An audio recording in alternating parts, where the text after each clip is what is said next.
siapapun yang bersama dengan Al-Quran pasti akan dimuliakan oleh Allah. Malaikat yang menurunkan Al-Quran menjadi malaikat yang paling mulia, yaitu adalah malaikat Jibril. Malam ketika Allah menurunkan Al-Quran menjadi malam yang paling mulia, yaitu adalah malam Lailatul Qadar.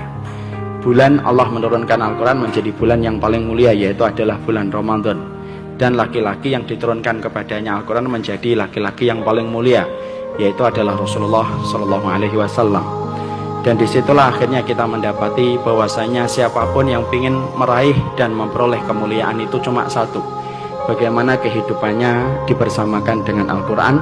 Karena siapapun yang bersama dengan Al-Quran pasti akan mulia.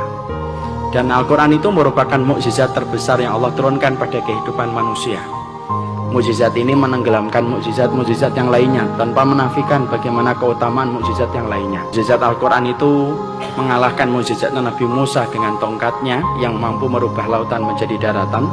Mukjizat Al-Quran itu mampu mengalahkan mukjizatnya Nabi Sulaiman yang mampu berbicara dengan semua binatang, dan mampu mengalahkan mukjizatnya Nabi Ibrahim yang kebal ketika dibakar. Karena semua mukjizat para nabi dan mukjizat para rasul itu hilang bersama dengan wafatnya mereka.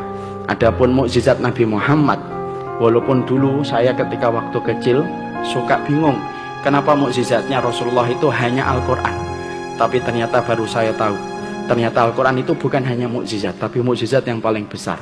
Karena mukjizat para nabi dan para rasul itu hilang seiring dengan wafatnya mereka, tetapi mukjizatnya Nabi Muhammad itu tidak hilang walaupun Rasulullah sudah meninggal dunia.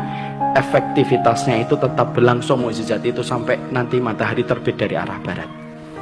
Makanya dari situlah kita akhirnya mengetahui siapapun yang ingin membangun kemuliaan itu dimulai dari Al-Quran yang ditanam di dalam dadanya. Makanya kalau kita mendidik hari ini harus kita rubah paradigmanya, bahwasanya pendidikan pertama itu bukan matematika, pendidikan pertama itu bukan fisika dan bukan bahasa Inggris. Tapi bagi kaum yang beriman kepada hari akhir, ketika telah mengimani semua perkataan Rasulullah, pendidikan pertama dalam kehidupan anak itu adalah Al-Quran. Karena Al-Quran itu apabila telah hidup pada kehidupan seseorang, maka sesungguhnya mukjizat itu sudah ada di dalam dada anak itu. Dan kalau mukjizat itu sudah hidup dalam dada seseorang, maka Allah itu tidak punya alasan untuk tidak menolong orang yang di dalam dadanya itu ada Al-Quran.